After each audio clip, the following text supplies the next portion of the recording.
Munarman ditangkap oleh Densus 88 anti teror di rumahnya terkait terorisme.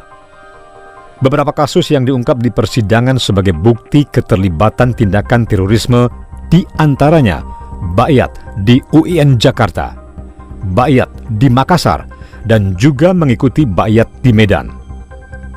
Sangkaan itu merupakan pengakuan para saksi yang terlibat dalam kegiatan di 3 tempat tersebut. Bahkan sebuah video yang diduga diambil pada tanggal 24 dan 25 Januari 2015 di Makassar menunjukkan ada simbol ISIS dalam acara itu. Namun Munarman sama sekali tidak keberatan untuk hadir dan acara tetap berlangsung. Sebagai seseorang yang sangat paham hukum, Munarman memang sama sekali tidak melakukan baiat.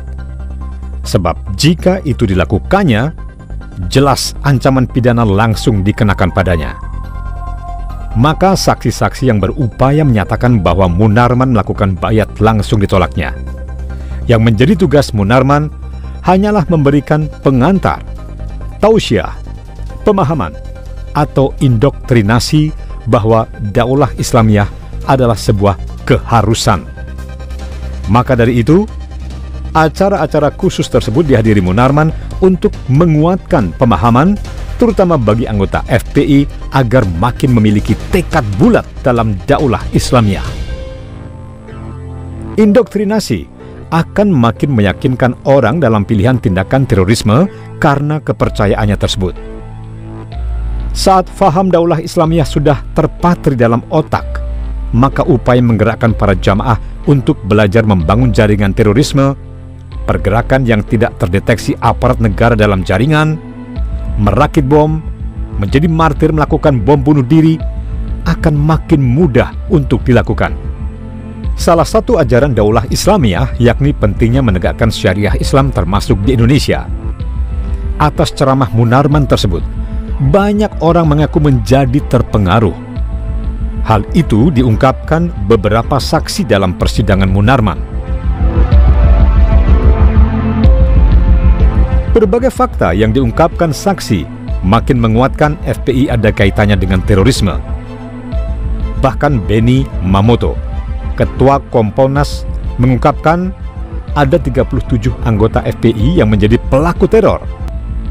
Mereka ada yang bergabung dengan Jamaah Ansarud Daulah atau JAD maupun Mujahidin Indonesia Timur atau MIT. Aksi terorisme mereka bukan sekedar aksi lone wolf. Lebih dari itu, terlibat dalam penyembunyian gembong teroris Nordin M-Top, merakit bom, penyelundupan senjata di Filipina Selatan, peledakan bom di Polresta Cirebon, Polresta Solo, dan masih banyak lagi. Dengan berbagai aksi kekerasan hingga terorisme yang dilakukan oleh anggota FPI, bisa diduga peran Munarman dalam organisasi yang sudah dilarang pemerintah tersebut sebagai ideolog. Tugas Munarman menjejalkan pemikiran-pemikiran radikal, bagaimana beragama Islam secara kaku, dan bahwa pemerintah adalah tauhid sehingga wajib diperangi. Sejak bergabung dengan FPI, Munarman memang berubah karakternya menjadi sangat keras. Bukan saja kalimat-kalimat yang diucapkan sangat kasar, namun juga intonasi serta tindakannya. Dalam sebuah tayangan acara talkshow di televisi swasta, ketika menjabat juru bicara FPI, Munarman menyiram air teh ke sosiolog Tamrin Amal Tomagola hanya karena kalah debat. Akibat tindakannya tersebut, beberapa tahun dia tidak lagi diundang ke televisi.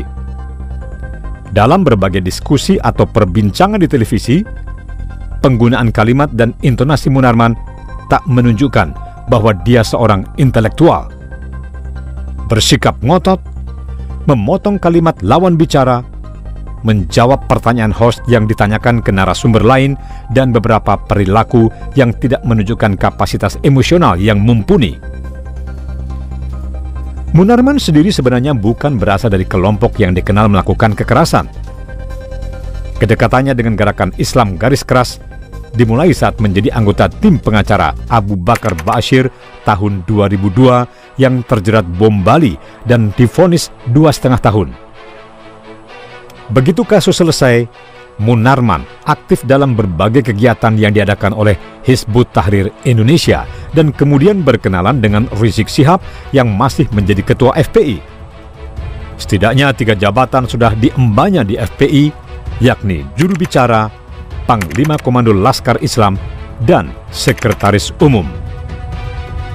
Tahun 2008, sewaktu menjabat Panglima Komando Laskar Islam, Munarman sempat dikenai tahanan 1,5 tahun karena menyerang massa Aliansi Kebangsaan untuk Kebebasan Beragama dan Berkeyakinan. Sebelum masuk ke kelompok Gerakan Islam, sebenarnya Munarman dikenal sebagai aktivis yang memperjuangkan HAM. Menjadi staf LBH Palembang tahun 1995, kemudian menjadi koordinator Kontras Aceh tahun 1999 hingga 2000. Setelah itu pindah Jakarta dan menjabat Direktur YLBHI sejak tahun 2002 hingga 2007. Munarman berhenti dari jabatannya karena dicopot terkait sikapnya yang makin radikal, tidak menghargai perbedaan, serta menolak ideologi Pancasila. Salah satu buktinya, spanduk di kawasan Cilandak berbunyi, Munarman, sistem khilafah menjadi jawaban atas seluruh problematika yang saat ini muncul. Saatnya khilafah memimpin dunia.